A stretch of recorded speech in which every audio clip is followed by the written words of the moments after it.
Je suis rentré chez moi 3 jours plus tôt. Le projet d'ingénierie commerciale à Denver s'est terminé beaucoup plus rapidement que quiconque ne l'avait anticipé. Les inspections des fondations se sont déroulées sans accroc. Les permis de la ville ont été signés et tout le site a été verrouillé jeudi après-midi au lieu de dimanche soir. Mon directeur régional m'a dit de prendre les jours supplémentaires de congé. Une rare prime dans mon métier. J'ai brièvement envisagé de rester à Denver, d'aller dans une brasserie locale. Peut-être d'assister à un match de hockey, et de profiter de la solitude. Mais je n'avais pas vu Chloé depuis 2 semaines complètes. Et honnêtement, la douleur dans ma poitrine était réelle. Elle me manquait. J'ai donc conduit directement du site à l'aéroport, attrapé le tout dernier vol. Et atterri dans ma ville natale vers 22h30. Je ne lui ai délibérément pas envoyé de texto. Je voulais que ce soit une surprise. Sur le trajet de l'aéroport, je me suis arrêté dans un supermarché ouvert 24 heures près de notre complexe d'appartements et j'ai pris un bouquet de tournesol. C'était ce bon marché enveloppé dans cette pochette en plastique translucide froissé. Mais Chloé insistait toujours qu'elle les préférait aux arrangements chics et trop chers des fleuristes de boutique. Il semble plus réel, disait-elle autrefois. Je me souviens avoir précisément pensé à cette phrase exacte pendant le trajet. À comment elle préférait toujours les choses réelles. Je suis entré dans notre complexe et me suis garé à notre place habituelle assignée au 3e étage du garage de stationnement, juste à côté de la cage d'escalier en béton. J'ai pris mon lourd sac de voyage en toile dans le coffre, tenu les tournesols dans l'autre main. Et me suis dirigé vers l'appartement. Notre appartement, celui où nous vivions ensemble depuis 1 an et demi. Celui où nous planifions activement notre mariage depuis les 6 derniers mois. La date était fermement fixée pour le mois d'avril suivant. La salle du centre-ville était entièrement réservée avec un dépôt non remboursable. Et les invitations personnalisées étaient déjà conçues et stockées dans un dossier numérique sur mon ordinateur portable. J'ai déverrouillé la porte d'entrée aussi silencieusement que possible. Je ne voulais pas la surprendre si elle dormait. Le salon était plongé dans l'obscurité totale. La télévision était éteinte, projetant un reflet noir à travers la pièce. Son ordinateur portable argenté était fermé et posé soigneusement sur le bord de la table basse en verre. J'ai supposé qu'elle était simplement allée se coucher tôt. Elle avait mentionné se sentir épuisée par le travail dans son dernier texto vers 20h. Puis je l'ai entendu, un rire. Il provenait de la chambre principale au bout du court couloir. Et ce n'était pas seulement son rire. Il y avait 2 voix distinctes, et l'une d'elles m'était bien trop familière. Je me suis arrêté net au milieu du couloir. Le plastique bon marché autour des tournesols a légèrement crissé dans ma poigne qui se resserrait. Mon lourd sac de voyage était toujours en bandoulière sur mon épaule droite.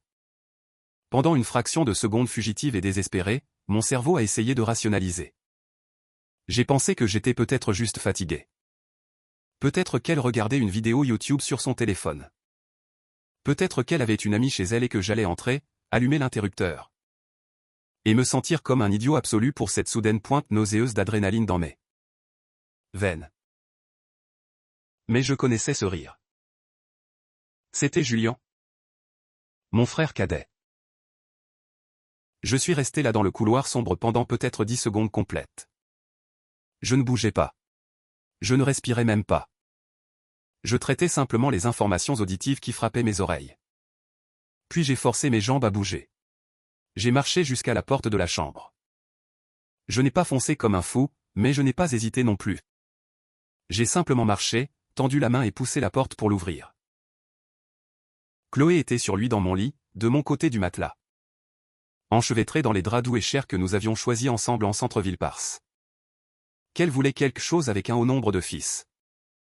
Et que je me fichais du prix tant que cela la rendait heureuse. Ils se sont tous les 2 figés instantanément. La scène s'est gravée sur mes rétines en une fraction de seconde. Le visage de Chloé s'est vidé de toute couleur, devenant d'un blanc maladif et spectral. Julien a violemment reculé en rampant, essayant de remonter la couette sur sa poitrine. Sa bouche s'ouvrant et se fermant comme un poisson hors de l'eau tandis qu'il essayait de former un mot.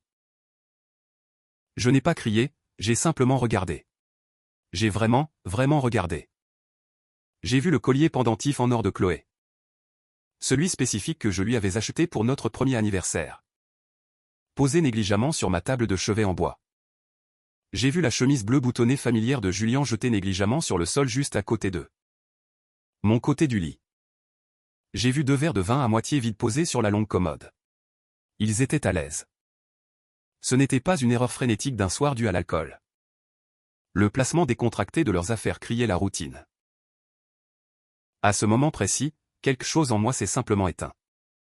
C'était presque audible dans ma propre tête, un lourd interrupteur mécanique passant de on à off. Ce n'était pas une colère aveuglante et ardente. Ce n'était même pas une douleur aiguë et agonisante. C'était juste cette réalisation froide, cristalline. Que la personne que je pensais épouser n'existait tout simplement pas. Et le frère que j'avais protégé toute ma vie était un étranger. Chloé a commencé à hyperventiler, des larmes coulant immédiatement sur ses joues. Elias, s'il te plaît. J'ai levé la main. Une simple paume plate face à elle. Je n'ai pas prononcé une seule syllabe. Je l'ai juste levée. La pure autorité du geste l'a fait taire. Elle a étouffé un sanglot, mais elle a arrêté de parler. Julien a essayé ensuite, sa voix se brisant. Frère, s'il te plaît. Laisse-moi juste expliquer. Ce n'est pas, j'ai lentement tourné les yeux vers lui. Mon petit frère. Le gars que j'avais personnellement tutoré pour qu'il réussisse ses examens universitaires. Le gars pour qui j'avais co-signé un prêt automobile il y a 3 ans quand son score de crédit était absolument nul et qu'aucun concessionnaire ne voulait le regarder. Le gars qui m'avait appelé il y a seulement 2 mois pour demander des conseils sur une fille compliquée qu'il fréquentait. Je suppose que je savais enfin exactement qui était cette fille compliquée. Je me suis retourné sur mes talons et j'ai marché droit vers le dressing. J'ai laissé tomber le bouquet de tournesol directement dans la petite poubelle en plastique près d'eux. La porte. Je n'ai même pas regardé en bas pendant qu'il tombait. J'ai sorti mon grand sac de voyage, celui que j'utilisais pour les longs déploiements. Et l'ai ouvert. J'ai commencé à faire mes bagages. Chloé s'est précipitée hors du lit, enroulant un drap autour d'elle, me suivant en traînant. Elle sanglotait maintenant de manière incontrôlable. Tendant une main tremblante pour toucher mon dos. Elias, s'il te plaît, ne fais pas ça. On peut parler. S'il te plaît, parle-moi. Je me suis déplacé autour d'elle comme si elle était une lampe sur pied. J'ai pris mon ordinateur portable personnel et son chargeur. Je me suis accroupi, j'ai sorti la petite boîte de sécurité ignifuge de sous le porte-chaussures. Et l'ai vidée. Passeport, acte de naissance, carte de sécurité sociale, document d'assurance. J'ai jeté 3 changes de vêtements, prenant tout ce que mes mains touchaient en premier. Je suis allé dans la salle de bain principale. Ignorant complètement la seconde brosse à dents dans le gobelet. Et j'ai balayé mes articles de toilette dans un sac en cuir. Julien était maintenant dans la chambre, enfilant précipitamment son jean. Trébuchant sur l'ourlet dans sa panique. Il a essayé de se placer physiquement entre moi et la porte de la chambre. Elias, mec, s'il te plaît ne pars pas comme ça, frappe-moi, crie-moi dessus. Dis-moi quelque chose. Je me suis arrêté. Je l'ai regardé, mes yeux complètement morts. J'ai ajusté la sangle de mon sac de voyage sur mon épaule. Ne fais pas ça, ai-je dit. C'était tout. Juste ce seul mot plat et glacial. Il a visiblement reculé, reculant comme si je l'avais physiquement frappé. 15 minutes. C'est exactement le temps qu'il a fallu pour emballer tout ce qui comptait vraiment pour ma survie. Dans cet appartement. Tout le reste, le mobilier coûteux de style mid-century que j'avais acheté. Les appareils électroménagers haut de gamme. L'énorme pile de classeurs de planification de mariage sur la table de la salle à manger, rien de. Tout cela ne signifiait plus rien. C'était juste du poids mort. J'ai marché devant eux deux vers la porte d'entrée. Chloé a bondi, attrapant mon avant-bras avec les 2 mains, ses ongles s'enfonçant dans ma peau. Elias, tu ne peux pas juste partir. Où vas-tu? J'ai doucement, méthodiquement, détaché ses doigts de mon bras. Je n'ai pas regardé son visage. Je savais que si je regardais ses yeux, la froideur pourrait craquer. Et je ne pouvais pas me le permettre. J'ai ouvert la porte d'entrée. Julien a appelé mon nom une dernière fois, un son pathétique et vacillant. Je suis sorti, laissant la lourde porte se refermer et se verrouiller derrière moi. J'ai conduit jusqu'à l'hôtel de séjour prolongé le plus proche juste à côté de l'autoroute. Je me suis enregistré à la réception. J'ai tendu ma carte de crédit à l'auditeur de nuit d'une main parfaitement stable. Et j'ai pris l'ascenseur jusqu'au 4e étage. Je suis entré dans la chambre beige générique, j'ai laissé tomber mon sac sur le sol. Et je me suis assis sur le bord du matelas rigide. Je n'ai pas pleuré. Je n'ai pas crié dans un oreiller. Je n'ai pas frappé le mur en plâtre. Je n'ai pas appelé mon meilleur ami. Je suis juste resté assis là dans le silence stérile. Mon téléphone a commencé à vibrer sans relâche vers minuit. C'était un bourdonnement continu et nauséabond. Des textos de Chloé arrivant par dizaines. Des appels téléphoniques désespérés de Julien. Je ne les ai pas encore bloqués. J'ai simplement basculé l'interrupteur de sourdine physique sur le côté de mon téléphone ailé. Posé face vers le haut sur la table de chevet.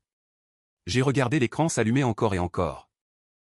Les notifications s'empilant en une tour de panique. Vers 3 heures du matin, j'ai réalisé que le sommeil était totalement hors de question. Mon esprit tournait à 1000 km/h, mais ce n'était pas sur le chagrin.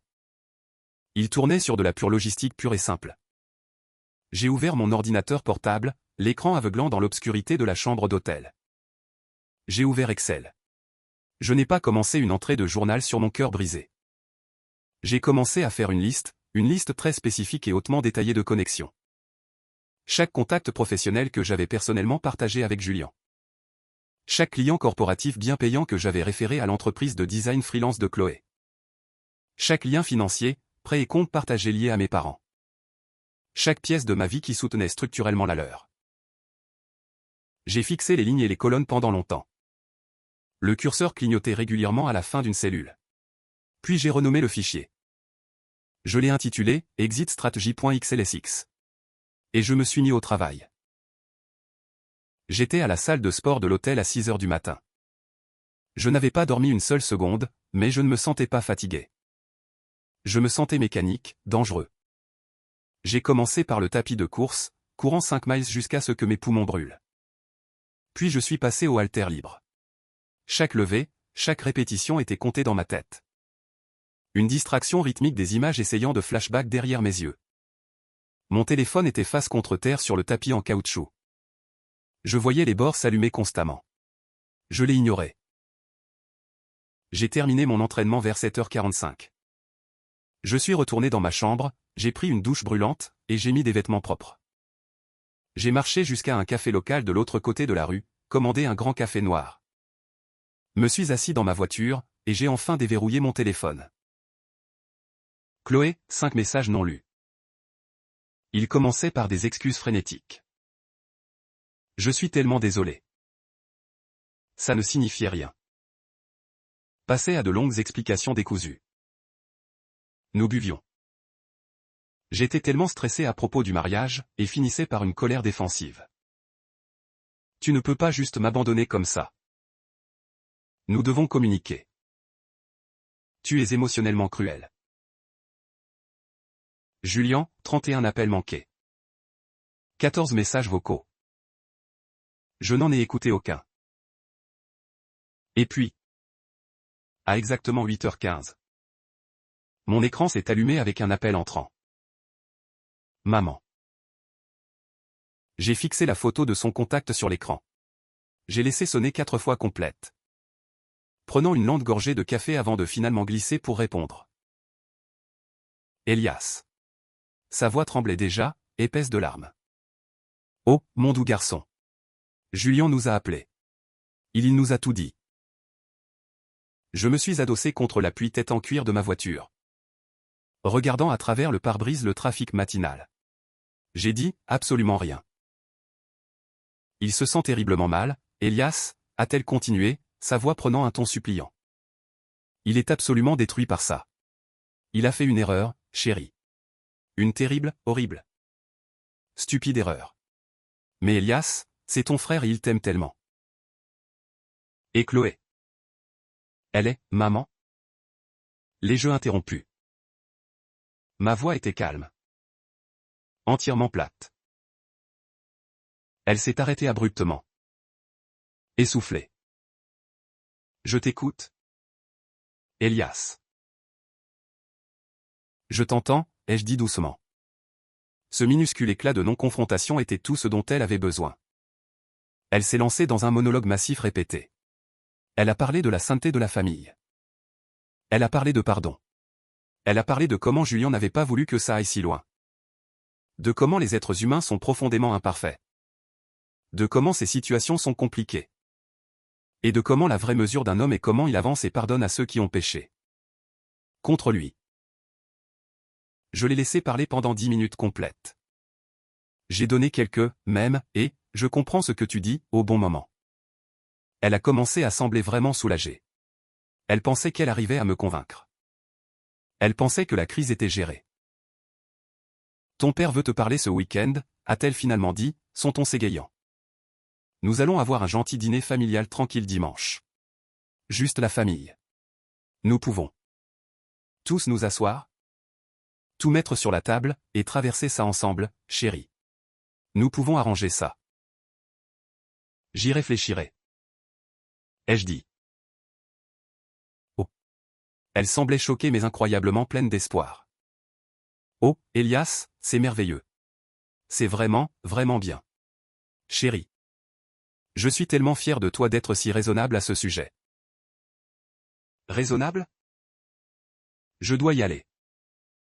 Maman. J'ai du travail à gérer. Bien sûr. Bien sûr. Mais tu vas vraiment réfléchir à dimanche? Ouais. J'y réfléchirai. J'ai raccroché. Je n'ai pas réfléchi à dimanche une seule fraction de seconde. Vers 10 heures, ma sœur aînée, Maya, m'a envoyé un texto. Elias, je viens juste de raccrocher avec maman. J'ai entendu. Elias, je suis tellement désolé. Tu vas bien? Où es-tu? J'ai fixé son message. Maya était très différente du reste de la famille. Elle était sincèrement gentille et se souciait vraiment de moi. Mais je savais aussi exactement quel était son rôle dans la dynamique familiale. La gardienne de la paix ultime. Elle serait horrifiée par ce que Julien avait fait. Mais elle se présenterait quand même au dîner de dimanche parce que quelqu'un doit empêcher cette famille de s'effondrer. Elle voulait bien faire, mais son besoin désespéré d'harmonie en faisait un pion. C'était le problème. Moi, je vais bien. Maya. Je suis en sécurité. J'ai juste besoin d'un peu d'espace pour l'instant. Maya. Tu veux que je vienne te rejoindre? On peut juste s'asseoir. Tu n'as pas besoin de parler. Moi. Pas encore. Mais tu peux me faire une faveur? Peux-tu juste me tenir au courant de ce qui se passe chez maman et papa? Maya, bien sûr. Tout ce dont tu as besoin. Elias. Je t'aime. Parfait. J'avais mon homme à l'intérieur. 2 semaines plus tard, je vivais à Seattle. Le transfert corporatif s'est produit avec une vitesse aveuglante. Le matin après la découverte, j'ai appelé mon directeur régional. Je lui ai dit que j'avais besoin d'un changement géographique immédiat. Je n'ai pas expliqué les détails personnels. Je n'en avais pas besoin. J'avais beaucoup évoqué l'idée de déménager à la branche de Seattle comme un mouvement stratégique de carrière depuis les 6 derniers mois. De toute façon, grâce à mon dossier, il a tiré quelques ficelles massives et a rendu le transfert officiel en exactement 3 jours. J'ai sécurisé un nouvel appartement en ligne. Il était au 12e étage d'une tour en centre-ville avec d'immenses fenêtres du sol au plafond donnant sur l'eau.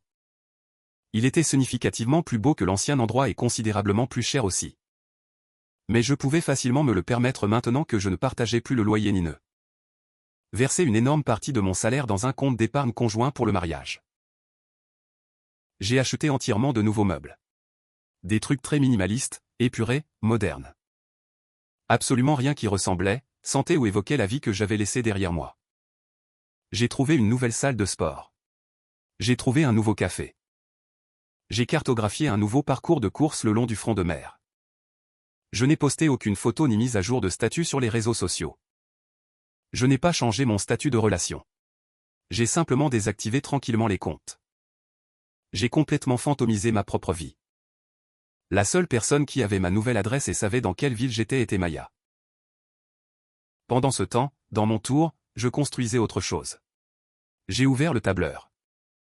J'ai sorti tous les projets d'ingénierie et de consultation sur lesquels j'avais travaillé au cours des 6 dernières années. J'ai recoupé chaque contact corporatif, fournisseur et partenaire.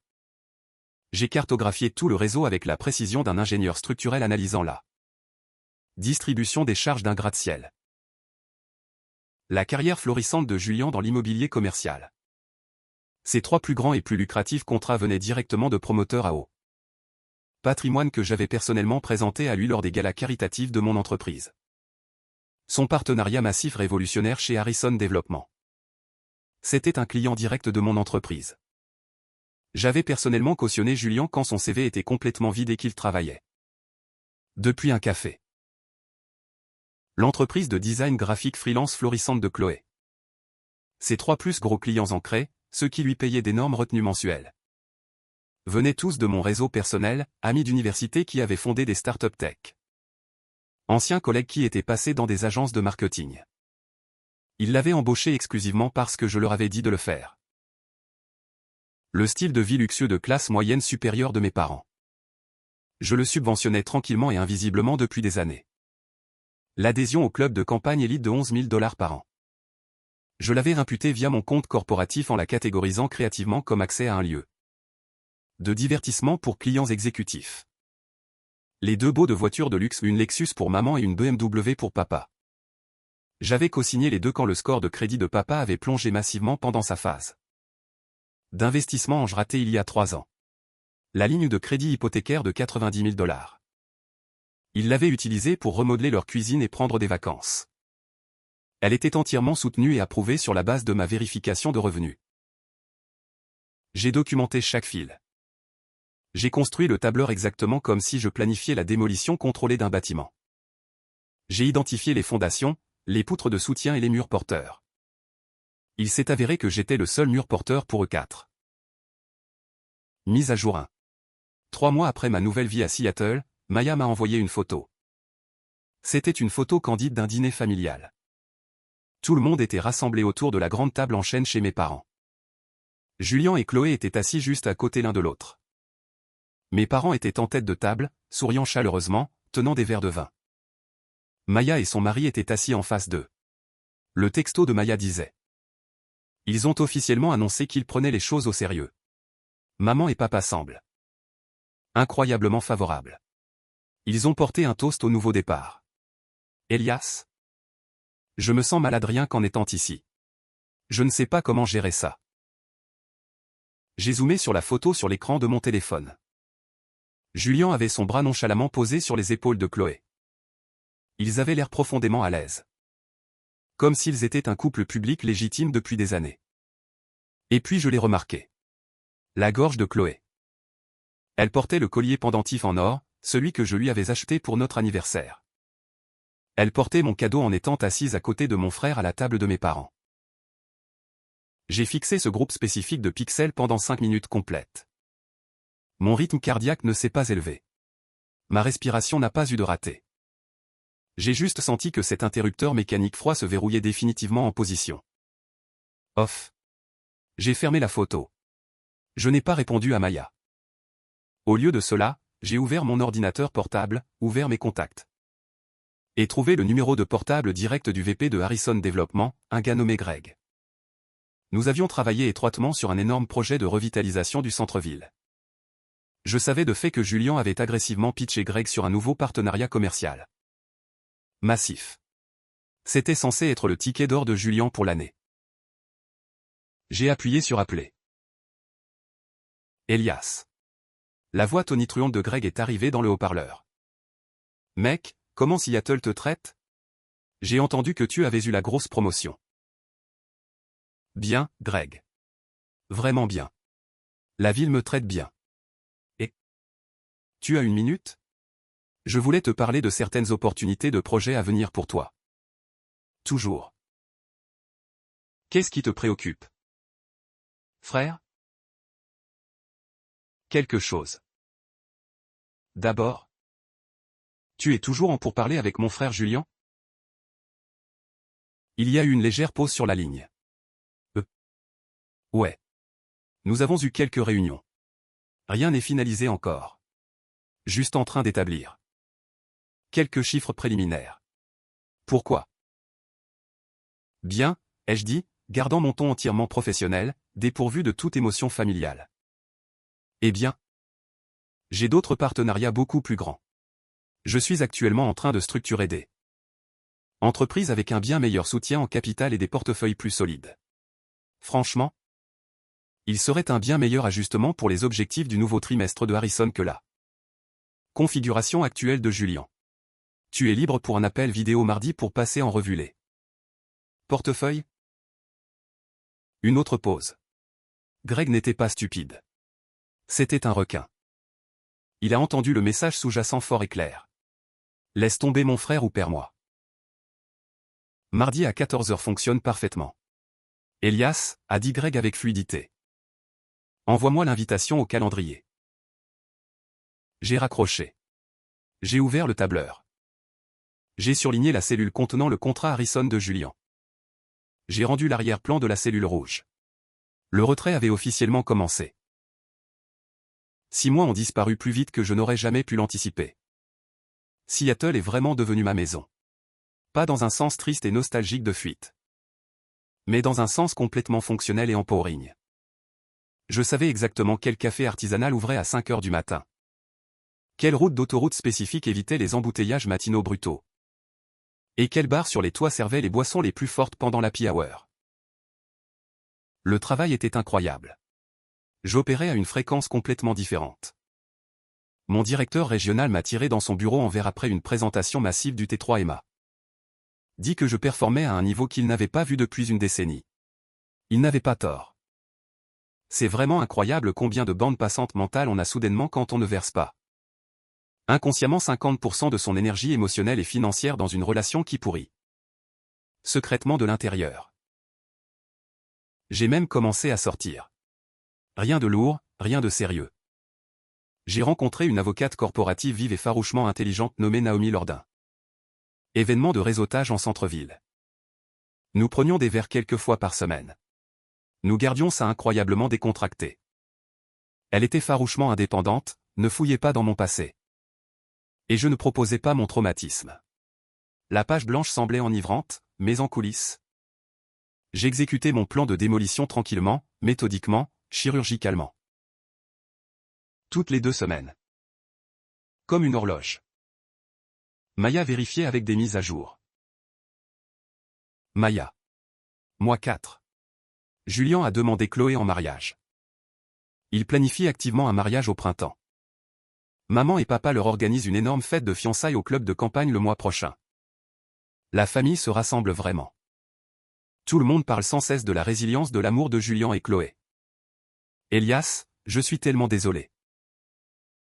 J'ai répondu exactement de la même façon que je le faisais toujours. Merci de me tenir au courant, Maya. Ne stresse pas pour moi. Ce que Maya ne réalisait pas, c'est que chaque texto qu'elle envoyait me donnait exactement ce dont j'avais besoin. Un calendrier, des marqueurs de progression. Une confirmation absolue et indéniable que mes parents et mon frère s'étaient pleinement complètement engagés dans le récit délirant où j'étais le méchant amer et implacable. Et Julien et Chloé étaient les courageuses victimes qui avaient trouvé le vrai amour dans les suites tragiques de mon départ. Parfait. J'ai accéléré mon calendrier. Le plus gros client absolu de Chloé, une énorme firme de marketing tech appelée Meridian Creative, la maintenait à flot depuis plus de 2 ans. Leur tenue mensuelle payait essentiellement son loyer. Je l'avais personnellement présenté au PDG, Marcus, quand nous étions nouvellement fiancés. Marcus et moi étions frères de fraternité à l'université. Un bon gars, incroyablement loyal. J'ai appelé Marcus fin mai. Marcus. Mec. Comment se passe le rebranding du T3 de Meridian? Solide.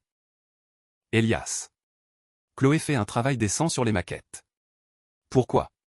Qu'est-ce qui se passe?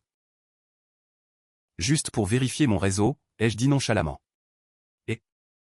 Tu as déjà rencontré Sophie Pascal? C'est une designer UX UI senior qui vient juste de déménager dans ta région depuis Portland. Son portfolio est absolument fou. Elle se spécialise exactement dans le genre de branding tech vers lequel Meridian pivote. Elle gagne des prix à gauche et à droite. Oh, vraiment? Marcus semblait intrigué. Non, je n'ai pas entendu parler d'elle. Envoie-moi ses coordonnées. Je l'ai fait. Je les ai présentées via un email professionnel hautement élogieux. J'ai laissé le talent supérieur de Sophie et ma lourde recommandation faire le reste. 2 semaines plus tard, Maya a texté. Chloé a mentionné avoir perdu un client massif aujourd'hui. Elle pleurait au dîner. Elle semble incroyablement stressée par l'argent. Je n'ai pas répondu. J'ai juste rendu une autre cellule rouge. La firme d'immobilier commercial de Julien roulait entièrement sur l'élan des contrats que je lui avais donnés à la cuillère. Il était là en ville à se pitcher comme le connecteur ultime. Le jeune prodige qui pouvait lier des promoteurs à des firmes d'ingénierie de premier ordre. Utilisant mon réseau spécifique et le nom de mon entreprise comme preuve de concept. J'ai commencé à rediriger systématiquement tout ce réseau. J'ai appelé les 3 grandes firmes d'ingénierie que Julien courtisait agressivement. Je leur ai offert des partenariats directs avec ma branche de Seattle.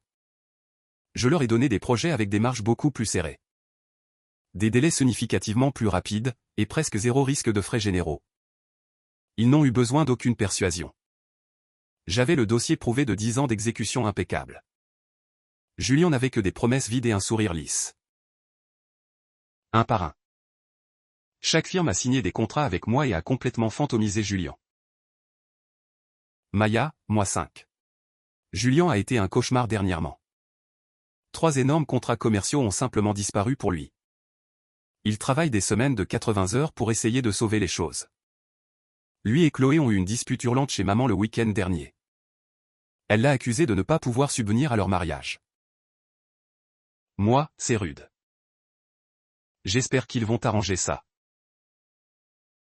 Les trucs financiers avec mes parents nécessitaient un scalpel, pas un marteau.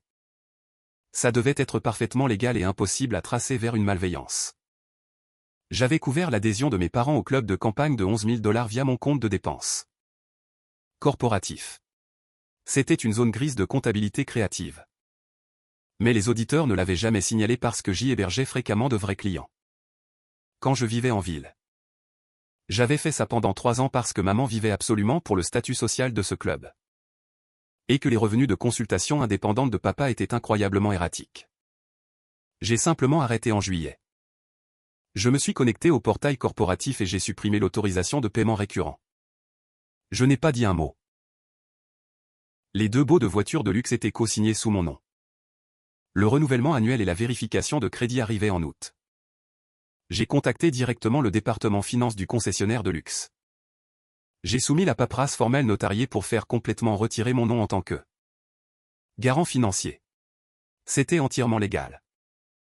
Le concessionnaire m'a informé qu'il devrait vérifier le crédit de mes parents pour voir s'il qualifiait seul. Connaissant l'historique de crédit de papa, je savais exactement comment ça irait. Enfin, le gros morceau, la ligne de crédit hypothécaire de 90 000 $. Elle était techniquement à leur nom. Mais la banque ne l'avait approuvée que parce que j'avais signé en tant que garant de revenus. J'ai fait rédiger et envoyer par mon avocat de Seattle la paperasse formelle de retrait de garantie. La politique de la banque dictait que les titulaires de compte reçoivent un avis de 90 jours pour soit payer le solde soit refinancer sous leur propre mérite avant que la ligne soit gelée et due.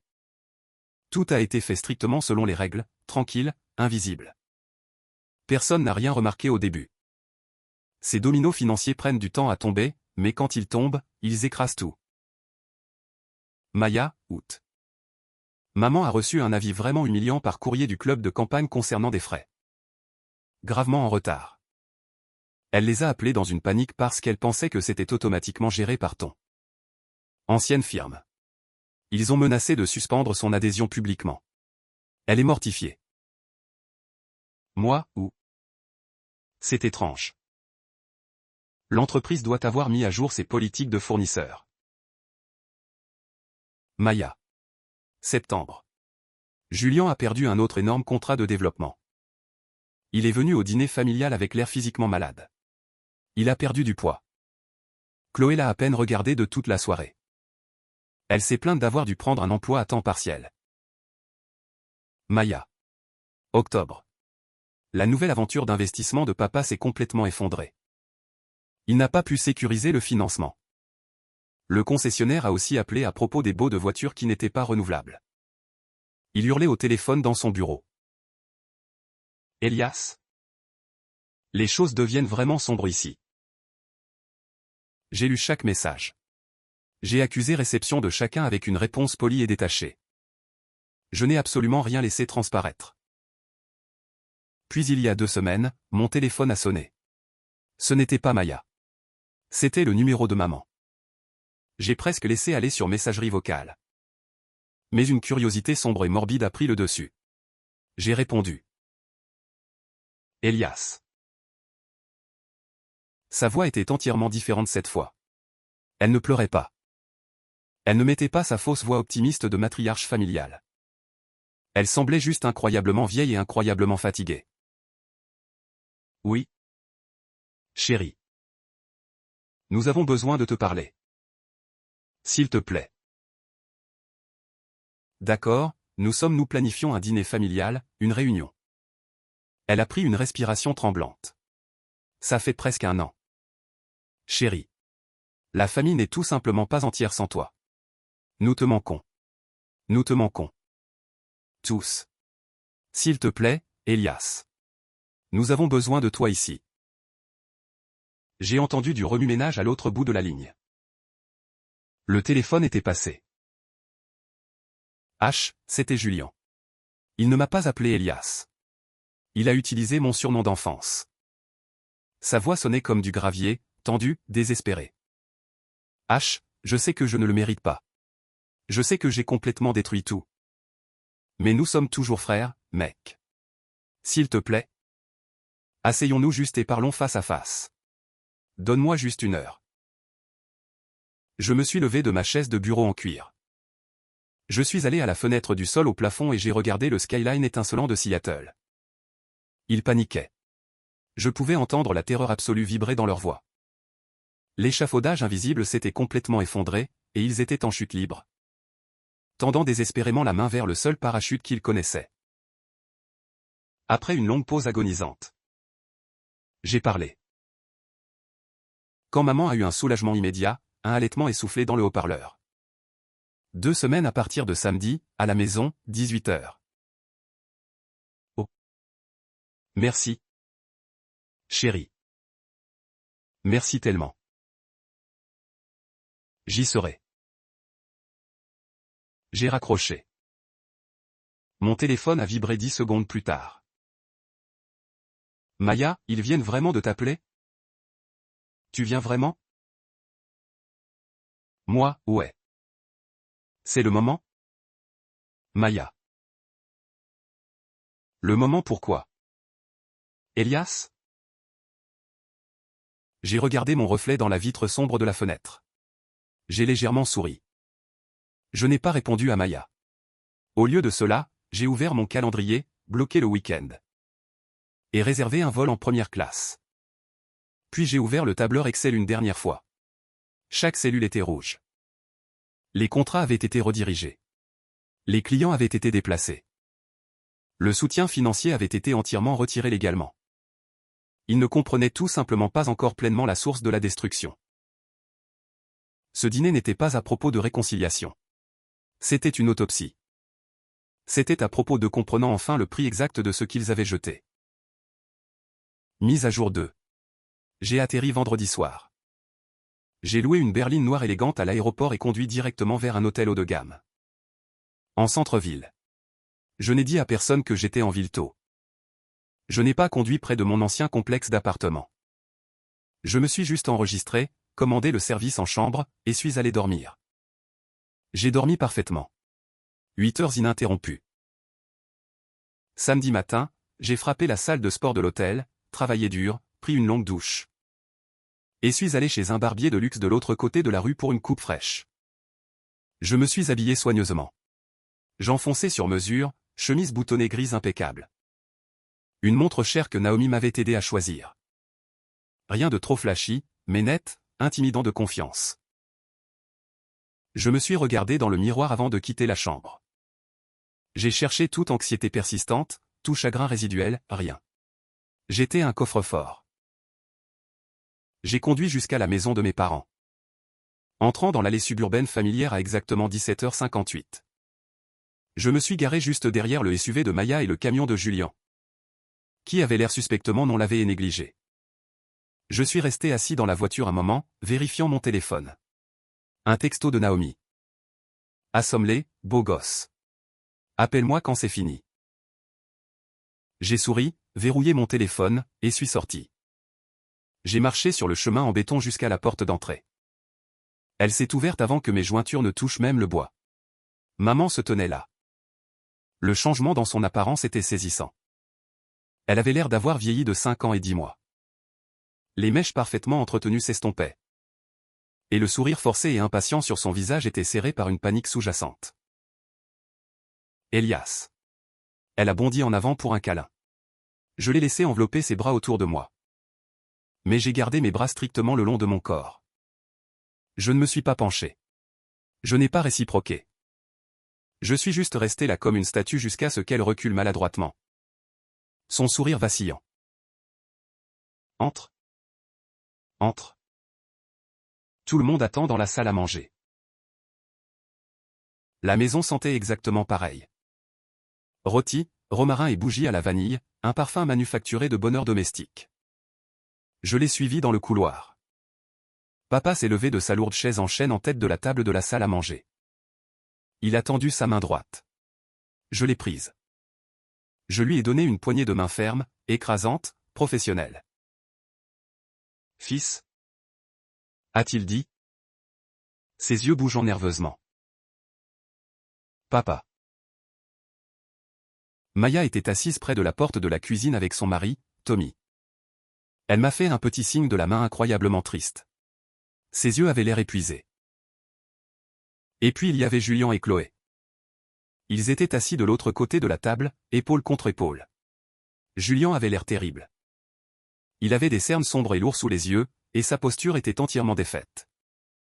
Chloé ne levait même pas la tête pour me regarder. Elle gardait les yeux collés à la nappe en dentelle complexe. Ses mains tremblaient sur ses genoux. Elle ne portait plus le collier en or. Je suis allé à l'extrémité éloignée de la table et j'ai pris la chaise vide. La chaise exacte où j'étais assis depuis 20 ans de ma vie. Je peux te servir quelque chose à boire, Elias? Maman voletait déjà vers la cuisine, ses mains tremblant visiblement. Nous avons ce vin rouge que tu aimes ou une bière? De l'eau? Ça va. Elle a pratiquement couru à la cuisine, revenant avec un verre en cristal d'eau glacée. Elle l'a posé et tout le monde a enfin pris place. Le silence dans la pièce était suffocant. Il était épais, lourd, et absolument chargé de terreur. Papa s'est raclé la gorge bruyamment. Eh bien? C'est vraiment bien d'avoir tout le monde sous un même toit à nouveau. Ouais, a enchéri Julien, sa voix légèrement trop haute, trop impatiente. Ça fait bien trop longtemps, H. Vraiment content de te voir, mec. J'ai pris une lente et délibérée gorgée de mon eau glacée. J'ai posé le verre exactement sur le dessous de verre. Je n'ai pas dit un mot. Maman a commencé à servir la nourriture avec une énergie maniaque, rôti. Purée de pommes de terre à l'ail, haricots verts au bacon, mes favoris absolus d'enfance. La manipulation émotionnelle était si flagrante qu'elle était presque insultante. Mais je devais lui accorder du crédit pour s'en tenir au playbook.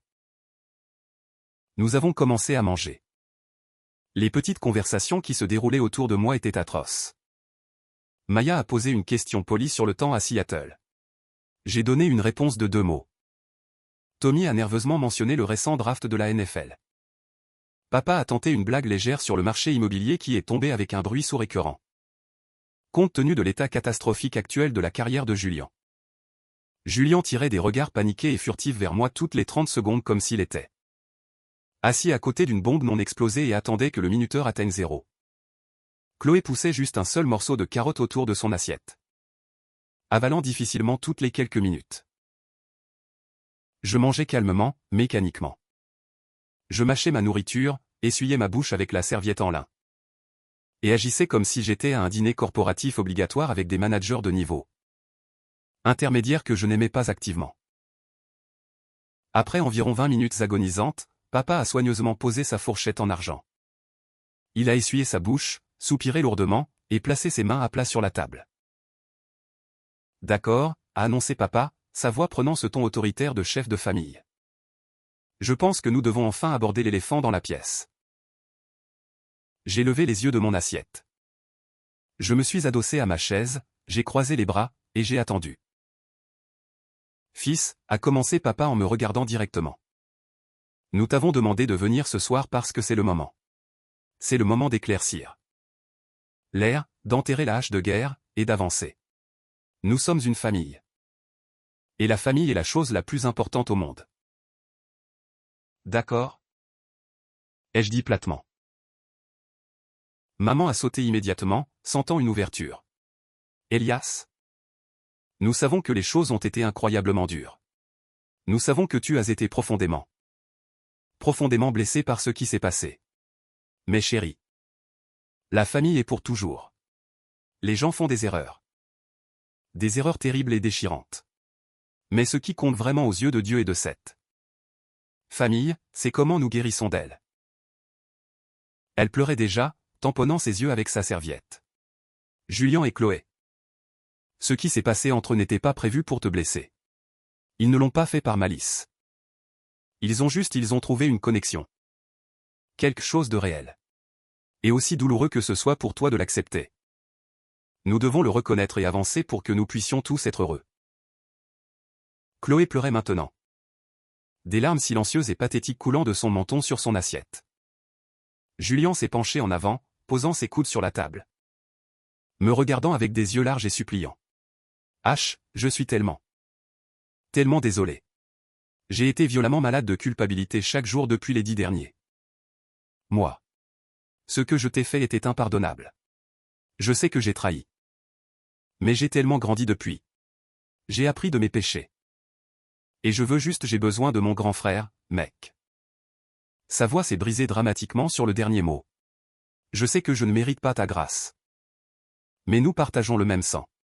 Ça doit compter pour quelque chose. Chloé a finalement trouvé sa voix. C'était un murmure, rauque et brisé. Je n'ai jamais voulu détruire ton cœur. Elias. J'espère que tu le sais au fond. Et j'espère qu'un jour tu pourras trouver dans ton cœur d'être heureux pour nous. Ils ont tous arrêté de parler. Ils m'ont tous fixé. Ils attendaient le climax du film. Ils attendaient que les larmes montent dans mes yeux. Ils attendaient la dispute hurlante suivie des étreintes épuisantes et larmoyantes de pardon. Ils avaient besoin que je signe leur absolution pour qu'ils puissent enfin arrêter de se sentir comme des monstres et retourner à leur vie confortable. J'ai lentement décroisé les bras. Je me suis penché en avant, j'ai pris mon verre d'eau, pris une dernière gorgée, et l'ai posé. Vous avez tous fini, ai-je demandé. Mon ton n'était pas en colère. Il n'était pas sarcastique. Il était entièrement plat, clinique, et vaguement curieux. Papa a cligné des yeux. Complètement déstabilisé. Elias? Nous essayons de combler un fossé ici. Non, vous n'essayez pas, ai-je dit, ma voix traversant la salle à manger comme un scalpel. Vous n'essayez pas de combler quoi que ce soit. Vous jouez la comédie. Vous avez passé les 10 derniers mois à écrire un script fictif où Julien et Chloé sont des amants maudits. Je suis les dommages collatéraux amers. Et vous deux êtes les nobles gardiens de la paix. Vous avez déjà décidé exactement comment cette histoire se termine. Vous m'avez juste amené ici pour obtenir ma signature sur la dernière page pour pouvoir dormir la nuit. La pièce est devenue silencieuse comme une tombe. Maman a ouvert la bouche pour protester. Mais j'ai levé la main exactement de la même façon que je l'avais levée dans la chambre 10 mois plus tôt. Elle a claqué la bouche fermée. Vous m'avez amené ici pour la clôture, ai-je continué, ma voix gagnant un élan bas et dangereux.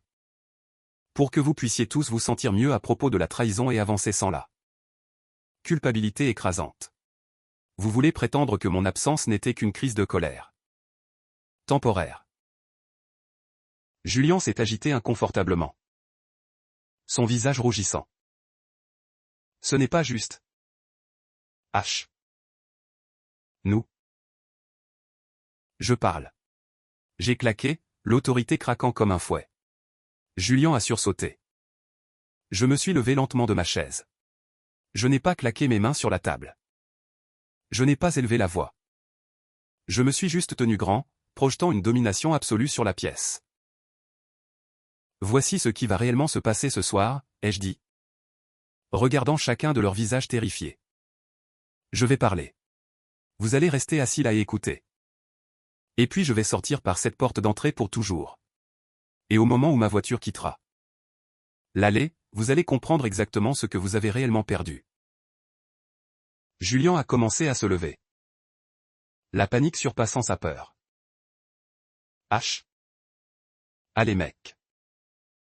Ne fais pas ça. Mes yeux se sont verrouillés sur les siens. Assieds-toi. Il s'est figé à mi-chemin. Ses genoux ont légèrement fléchi et il s'est lentement enfoncé dans sa chaise. Même papa n'a pas osé bouger un muscle. Maya me fixait avec une fascination horrifiée et large. J'ai laissé le silence écrasant s'étirer pendant 10 secondes complètes. Julien, ai-je commencé, tournant mon regard vers lui. Il a avalé difficilement. Tu te souviens du contrat de développement Harrison? L'énorme projet de zonage commercial qui a essentiellement lancé toute ta carrière indépendante il y a 2 ans. Il a hoché lentement la tête. La confusion se mélangeant à la peur. Ouais. Bien sûr. Ce contrat s'est produit parce que ma firme d'ingénierie consultait sur l'infrastructure de la ville. J'ai personnellement appelé Greg Harrison. Je t'ai connecté avec le chef de projet. J'ai mis ma propre réputation professionnelle en jeu et j'ai cautionné pour toi quand ton CV était littéralement une feuille blanche. Je sais ça, a murmuré Julien sur la défensive. Et j'ai toujours été reconnaissant pour le partenariat Hastings commercial. Je l'ai coupé, ma voix montant légèrement. Le projet Northgate Plaza de vente au détail de luxe. Le financement initial pour ta LLC indépendante. Chacun de ces produits grâce à des connexions directes que j'ai faites pour toi, des appels que j'ai passés derrière des portes closes. Des recommandations que j'ai données à des hommes qui faisaient confiance à ma parole. Le visage de Julien se vidait rapidement de sang. J'ai tourné la tête. Chloé. Elle a sursauté physiquement quand j'ai dit son nom. Elle a levé les yeux, ses yeux rouges et terrifiés. Méridian Créative, ai-je dit avec fluidité. Ton plus gros client ancré depuis 2 ans. La retenue qui paie ton appartement et ton style de vie. Elle a commencé à trembler. Je t'ai référé à eux. Marcus est mon frère de fraternité. Je lui ai dit que tu étais talentueuse. Fiable et digne de confiance. Silverton Tech, Cascade Brands. Palmer & Associates. 3 de tes 5 plus gros contrats payants. Tous des PDG et VP que j'ai personnellement présentés à toi lors des galas de mon entreprise. Chloé a laissé échapper un petit halètement suffoqué. J'ai lentement tourné vers la tête de table. Maman? Papa. Le faux sourire impatient de maman avait entièrement disparu. La mâchoire de papa était serrée si fort que je pensais que ses dents pourraient se briser.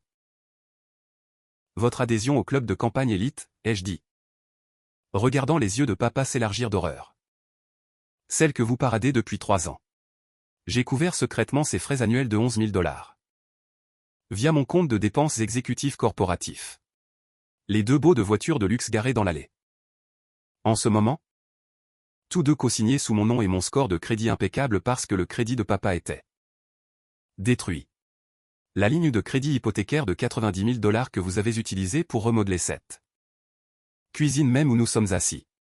Approuvée uniquement parce que mes revenus la soutenaient. Légalement. Le silence dans la pièce était absolu.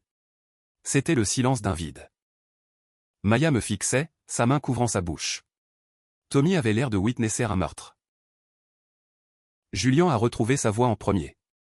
Elle était faible, tremblante. D'accord, donc tu nous as beaucoup aidés. Nous savons ça. H. Nous sommes incroyablement reconnaissants pour tout ce que tu.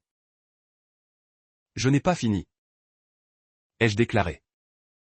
Ma voix descendant d'une octave. Julien a fermé les yeux. Je suis resté debout, calme, précis, létal. Il y a 6 mois, ai-je dit, en articulant chaque syllabe. J'ai commencé à me retirer systématiquement des fondations de vos vies. Les yeux de Julien se sont ouverts brusquement. Quoi? Méridian Créative. J'ai regardé Chloé. J'ai appelé Marcus. Je l'ai présenté à une designer senior vastly supérieure nommée Sophie Pascal. Ils ont officiellement transféré tous tes contrats restants à sa firme le mois dernier. Ils te lâchent. Chloé a laissé échapper un sanglot guttural, enfouissant son visage dans ses mains.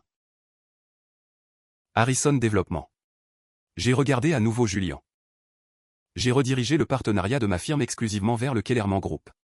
Ils sont en plus. Gros concurrent direct. Hastings Commercial, Northgate Plaza.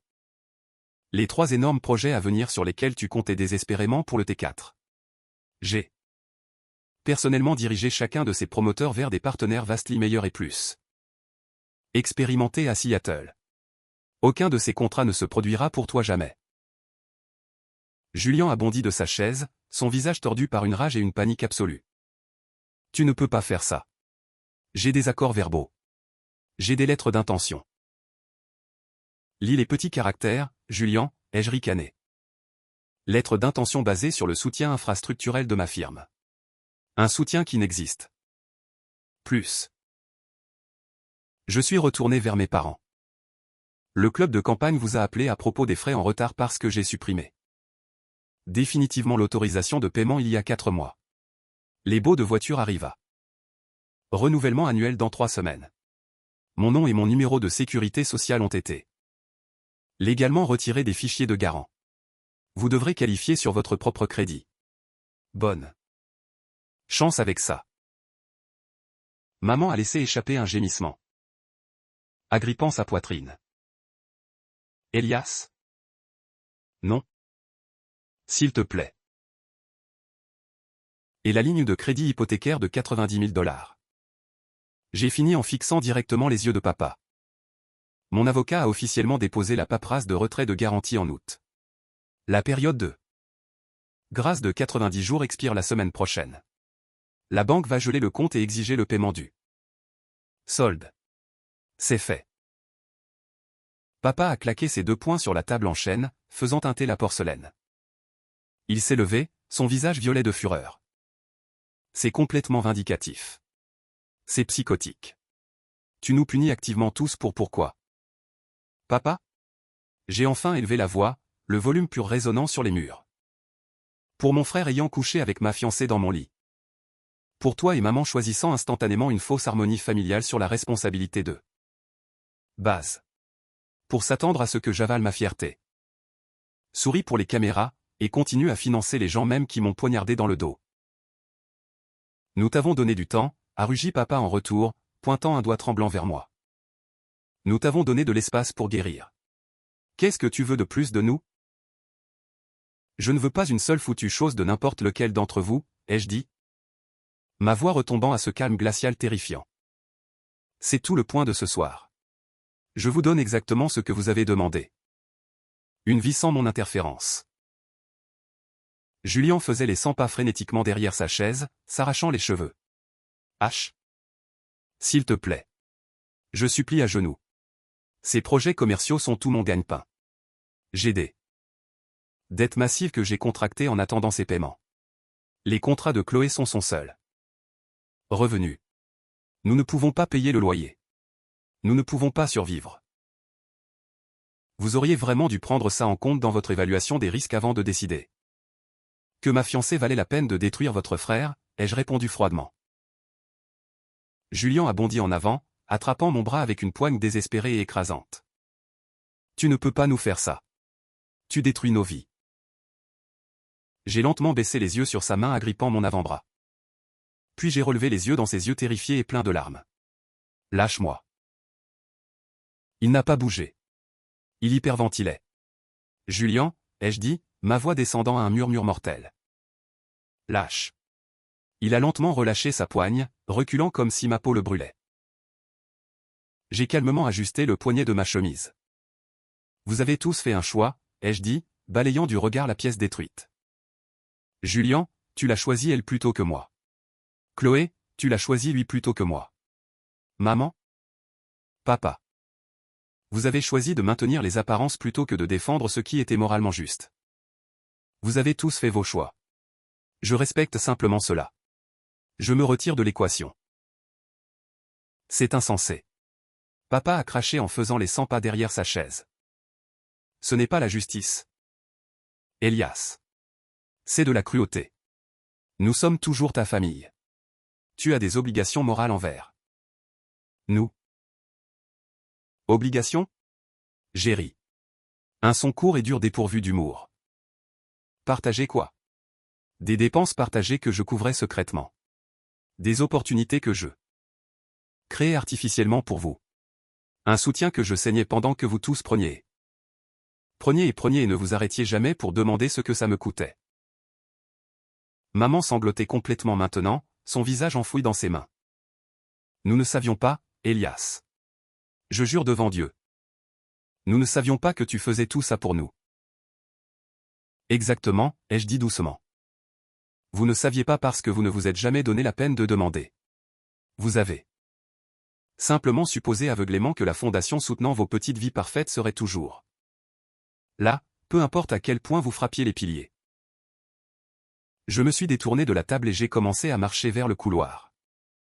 La pièce a instantanément explosé derrière moi. Pur chaos non dilué. Tu es un vindicatif fils de tu sais ça?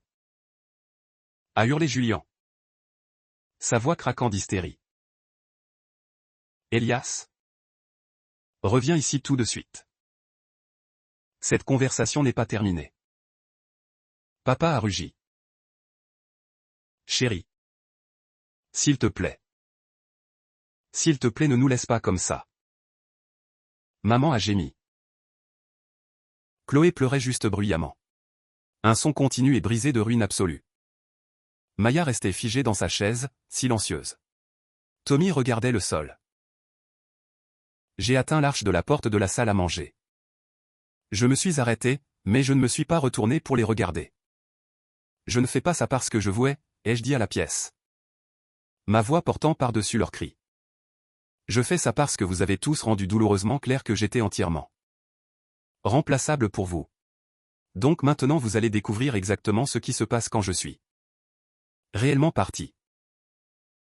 Nous sommes frères. Elias.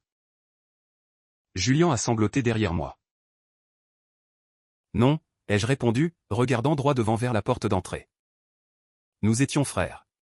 Maintenant tu es juste le gars qui a couché avec ma fiancée dans mon lit. Qui pensait sincèrement que j'étais assez stupide pour continuer à payer tes factures. J'ai marché dans le couloir. J'ai ouvert la porte d'entrée. Je suis sorti dans l'air frais de la nuit et j'ai tiré la porte pour la fermer derrière moi. Coupant les sons de cris et de pleurs. J'ai marché dans l'allée, suis monté dans ma voiture de location, et ai démarré le moteur. À travers la grande fenêtre avant de la maison, je pouvais voir le chaos se dérouler. Julien faisait les 100 pas violemment, jetant les mains en l'air. Papa pointait et hurlait sur maman. Maman s'était effondrée dans sa chaise, pleurant. Chloé se tenait dans le coin, ayant l'air que son monde entier venait d'être vaporisé. Maya était la seule à marcher jusqu'à la fenêtre. Elle se tenait là regardant ma voiture. Nos yeux se sont rencontrés à travers la vitre. Elle n'avait pas l'air en colère. Elle n'avait pas l'air trahie. Elle avait juste l'air incroyablement triste et profondément compréhensive.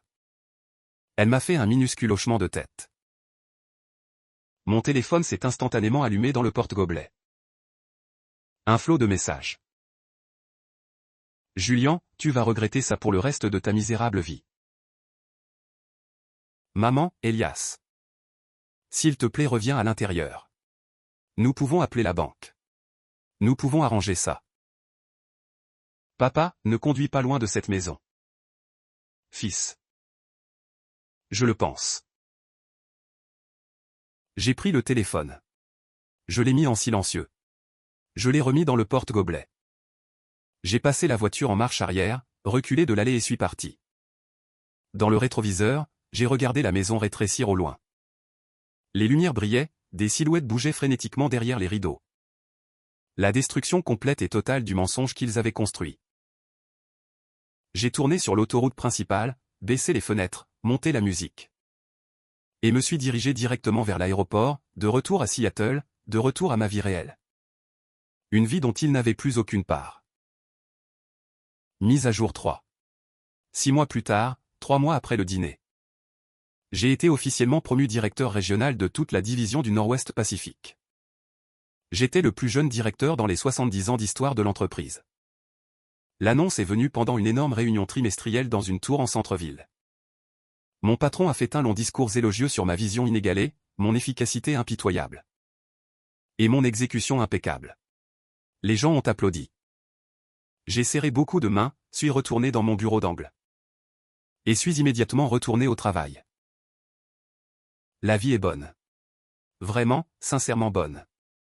Je vois Naomi exclusivement maintenant.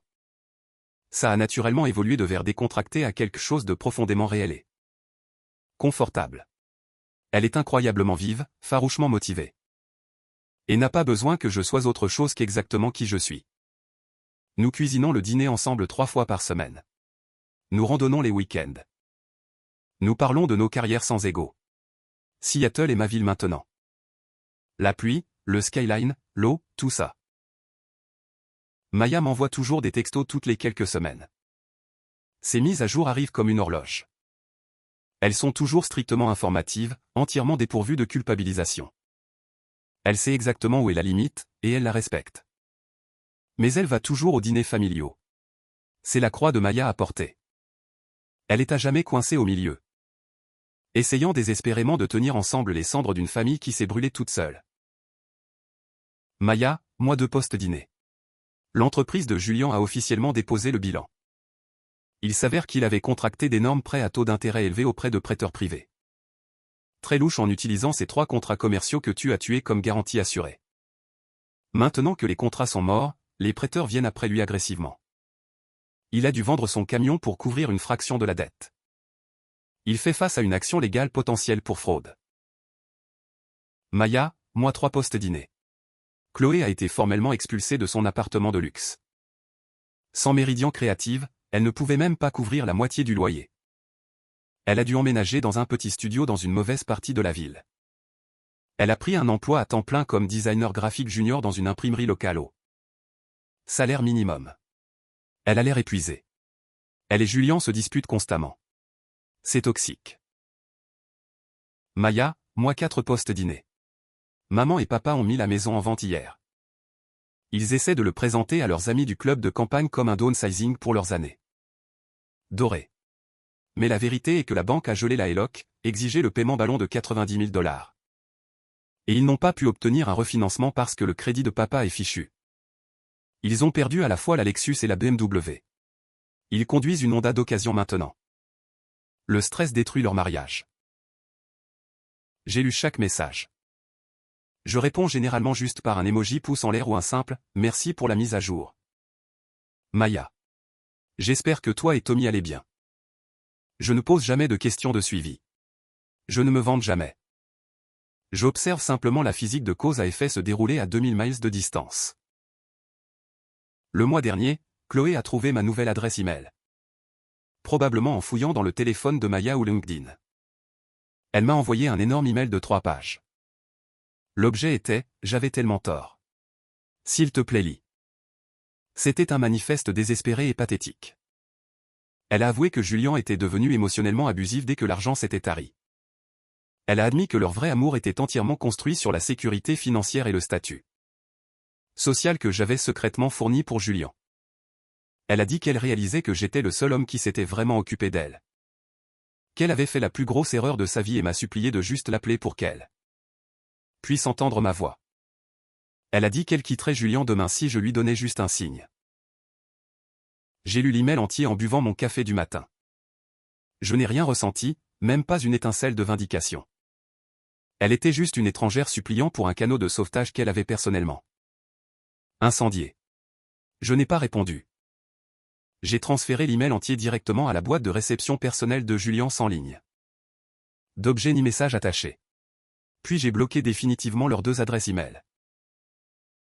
Maya m'a texté 2 jours plus tard en disant que Julien avait complètement détruit l'appartement studio de Chloé dans une rage aveuglée qu'ils avaient officiellement rompu les fiançailles. Hier soir, Naomi et moi étions assis sur le balcon de mon appartement. Le skyline de Seattle brillait contre l'eau sombre du Puget Sound. Elle était enroulée dans une couverture, lisant un énorme brief légal pour un procès à venir. Je sirotais un verre de bourbon, regardant les ferries traverser l'eau. « Tu es silencieux ce soir », a dit Naomi, sans lever les yeux de ses papiers. « Tout va bien avec la nouvelle fusion corporative. » « La fusion va bien », ai-je répondu, prenant une gorgée de bourbon. Juste en pensant aux conséquences. Elle a finalement levé les yeux, ses yeux vifs étudiant mon visage. Elle connaissait les grandes lignes de mon passé. Même si elle ne connaissait pas chaque détail agonisant. Elle en savait assez pour comprendre ce que je voulais dire. « Tu regrettes parfois ?» a-t-elle demandé doucement. Lâchant la bombe nucléaire sur eux. J'ai regardé les lumières de la ville. J'ai pensé à maman pleurant sur son statut perdu au club de campagne. J'ai pensé à l'ego brisé de papa. J'ai pensé à Julien se noyant dans des dettes frauduleuses. Réalisant qu'il n'était rien sans ma main invisible. J'ai pensé à Chloé assise dans un petit appartement humide. Réalisant qu'elle avait échangé un diamant contre un caillou sans valeur. Non, ai-je dit sincèrement, me tournant pour regarder Naomi. Je regrette d'avoir fait confiance à des gens qui ne le méritaient pas.